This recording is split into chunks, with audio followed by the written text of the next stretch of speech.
È stato un gesto da condannare, un gesto ignobile e di per sé, con la buona volontà del gruppo, abbiamo sopperito a quello che è stato il danno e proseguiremo poi i prossimi giorni con la sacra rappresentazione. A Rebine Lago non è stato un Natale come gli altri. La sera della vigilia, mentre i fedeli partecipavano alla messa a lago, qualcuno ha incendiato il tetto della capanna della Natività.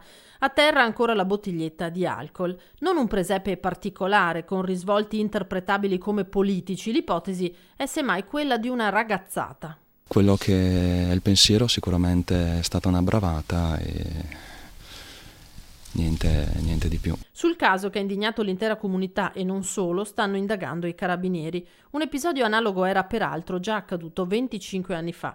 I volontari, malgrado il sequestro dell'area, al presepe non hanno rinunciato, ma ora tengono gli occhi aperti. C'è sempre il pericolo che riaccada, stiamo cercando di tenere controllata la capanna, passando la capanna e l'area del piazzale della chiesa in cui si svolge, passando diverse volte nel corso della giornata. Si invita da questo punto di vista a segnalare alle forze dell'ordine quelli che possono essere movimenti sospetti.